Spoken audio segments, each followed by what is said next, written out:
So, hello friends, welcome once again to this amazing YouTube channel Roohi online classes. I hope आप लोग एकदम बढ़िया होंगे, मस्त होंगे और अपनी पढ़ाई अच्छे से कर रहे होंगे। सो फ्रेंड, जैसा कि आप सबको पता है कि बोर्ड एग्ज़ाम में अब ज़्यादा टाइम नहीं रह गया है, तो ज़्यादा से ज़्यादा आप लोगों को क्वेश्चन प्रैक्टिस करना चाहिए एंड अब से सारे कॉन्सेप्ट को क्लियर करना चाहिए। तो जैसा कि आप सब लोग जानते हैं कि इस चैनल पे आप सभी को most important question and answer series आपके बोर्ड एग्ज़ाम के पॉइंट ऑफ व्यू से जो भी क्वेश्चन बहुत ही ज़्यादा इंपॉर्टेंट है वो सारे आपको प्रोवाइड किए जा रहे हैं। और जो क्लास 12 का most important question and answer series है उसके बहुत सारे क्वेश्चंस आपको प्रोवाइड किए जा चुके हैं एंड उसके आंसर्स भी इस चैनल पे ऑलरेडी अपलोडेड है। तो उसी का जो क्वेश्चंस आपको प्रोवाइड किया गया था वंशागति तथा विविधता के सिद्धांत के, उनमें आपको 2 पार्ट में सारे क्वेश्चन प्रोवाइड किए जा चुके हैं एंड अभी हम लोग उसके आंसर्स करा रहे हैं। सो इसके पहले वाले लेक्चर में आपको कुछ आंसर करा दिए गए थे, बट जो आंसर थोड़े लॉन्ग थे उनकी एक सेपरेट वीडियो बनानी थी। तो अभी आज के लेक्चर में हम लोग देखेंगे कुछ आगे के आंसर। आई होप आप लोग पहले के लेक्चर सारे कवर कर चुके होंगे एंड अपनी पढ़ाई सीक्वेंस से कर रहे होंगे। तो ज़्यादा बातें ना करते हुए स्टार्ट करते हैं हम आज का टॉपिक अपना।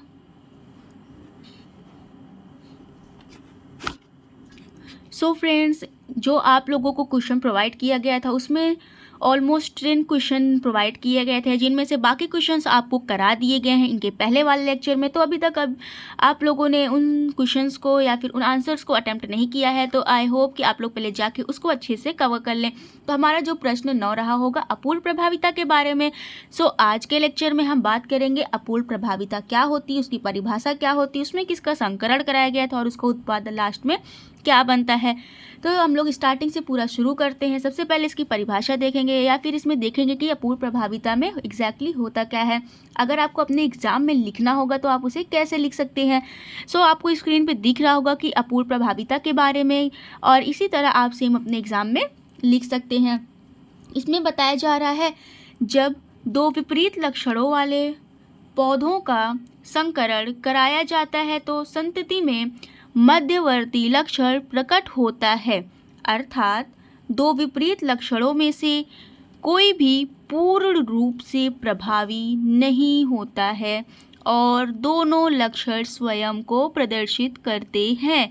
सो फ्रेंड्स, इसमें बताया जा रहा है कि जो अपूर्ण प्रभाविता होता है इनमें जब भी संकरण कराया जाता है तो जो उनमें संतान आती है उनमें कोई मध्यवर्ती लक्षण आता है। जैसे इसमें उदाहरण दिया गया है लाल पुष्प का और सफ़ेद पुष्प का। जब भी इनके मध्य संकरण कराया जाएगा तो ना आपको लाल पुष्प दिखेगा कहीं और ना सफ़ेद पुष्प F1 पीढ़ी में कहीं पे भी नहीं दिखता है लाल पुष्प। और जब सफ़ेद पुष्प का संकरण कराते हैं तब गुलाबी पुष्प संतति में प्रकट होता है। लक्षण ये जो होता है गुलाबी रंग का प्रकट होता है। गुलाबी रंग में नल लाल पुष्प प्रकट हो रहा है और ना सफ़ेद पुष्प प्रकट हो रहा है। आपको जो संतति प्राप्त होती है वो कोई मध्यवर्ती लक्षण रहते हैं। जैसे कि इसमें लाल और सफ़ेद के बीच जब भी संकरण कराया जाएगा तब ये गुलाबी रंग का प्रदर्शित होगा। कब? F1 पीढ़ी में।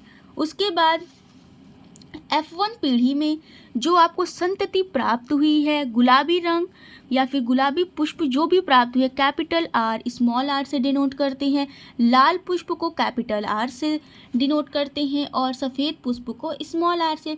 जब इन दोनों के मध्य संकरण कराया गया तो capital R and small r।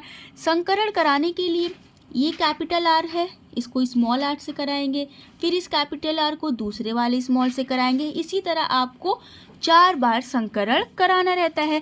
चारों बार आपको capital R and small r ही मिलेगा।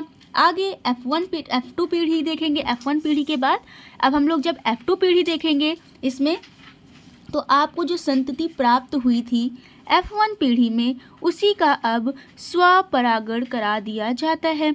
ये जो F1 पीढ़ी में आपको संतति प्राप्त हुई है उसी में स्वपरागण कराने के बाद ये आपको गुलाबी पुष्प जिसका संकेत आप कैपिटल R और स्मॉल r से कर सकते हैं। दूसरा गुलाबी पुष्प फिर से लिए हैं क्योंकि यहाँ पे स्वपरागण कराया जा रहा है। अब आगे आने वाली जनरेशन में, आगे आने वाली पीढ़ी में अब हम लोग देखेंगे कि कौन कौन से लक्षण आपको प्रकट होंगे। सो फ्रेंड्स, जब आप इसको 4 बार संकरण कराएंगे कैपिटल आर का कैपिटल आर से, तब आपको 2 बार कैपिटल आर मिलेगा और आप F1 पीढ़ी में देख सकते हैं कैपिटल आर को डिनोट करते थे लाल पुष्प से। तो यहाँ पे आपको शुद्ध लाल पुष्प प्राप्त हुआ है। उसके बाद ये कैपिटल आर जो था, एक बार तो आपने कैपिटल आर से करा दिया, दूसरी बार इसी कैपिटल आर को आगे वाले स्मॉल आर से कराते हैं तो आपको कैपिटल आर और स्मॉल आर मिलेगा। और यहाँ पे जब आपको F1 पीढ़ी में संतति प्राप्त हुई थी तो आप कैपिटल आर और स्मॉल आर को गुलाबी पुष्प से रिप्रेजेंट कर रहे थे, तो आगे आने वाली पीढ़ी में कैपिटल आर और स्मॉल आर को आप गुलाबी पुष्प से रिप्रेजेंट करेंगे। आगे उसी तरह फिर से आगे आपको संकरण कराना है। लास्ट में ये स्मॉल आर को दूसरे वाले स्मॉल आर से जब संकरण कराएंगे तब 2 बार आपका यहाँ पे small r and small r आएगा। और ये जो स्मॉल आर और स्मॉल आर था आप F1 पीढ़ी में देख सकते हैं, जिसको हम लोग सफ़ेद पुष्प से रिप्रेजेंट कर रहे थे। तो यहाँ पे जब F2 पीढ़ी के लिए हम लोग स्वपरागण कराते हैं तब यहाँ पे आप शुद्ध सफ़ेद पुष्प भी प्राप्त करेंगे। जब आप स्वपरागण कराते हैं जिनके फलस्वरूप आपको लाल पुष्प भी मिले, गुलाबी पुष्प भी और सफ़ेद पुष्प भी पृथक पृथक होकर सारे लक्षण आपको प्राप्त हो गए। और ये जो संकरण कराया गया था आप मिराबिलस जलापा, जिसे हम लोग गुलाबास के नाम से भी जानते हैं, पुष्पों के रंग की अपूर्व प्रभाविता का ये प्रदर्शन था, जिसका लक्षण प्रारूप और जीन प्रारूप, जिसे हम लोग फिनोटाइपिक एंड जीनोटाइप बोलते हैं। तो ये आपका फिनोटाइप रेशियो है एंड ये आपका जीनोटाइप रेशियो है। आई होप फ्रेंड्स ये लेक्चर आप लोगों को बहुत अच्छी से समझ में आया होगा एंड आप लोगों के लिए बहुत ही ज़्यादा हेल्पफुल रहा होगा। सो अगर आप इसका नोट्स बनाना चाहते हैं तो वीडियो को पॉज करके इसको अच्छे से अपने नोट्स में लिख सकते हैं। एंड अगर आप नोट्स नहीं बनाना चाहते फिर भी इसको पढ़ना चाहते हैं जब तक आपका एग्ज़ाम नहीं हो जाता, तो आप इसका स्क्रीनशॉट लेके भी रख सकते हैं एंड टाइम टू टाइम इसका आप रिवीजन कर सकते हैं। आई होप आज की ये वीडियो आप सबके लिए बहुत ही ज़्यादा हेल्पफुल रही होगी। वीडियो अच्छी लगी हो तो ज़्यादा से ज़्यादा लाइक करें, शेयर करें एंड ऐसी और अमेजिंग वीडियोज़ के लिए चैनल को सब्सक्राइब करना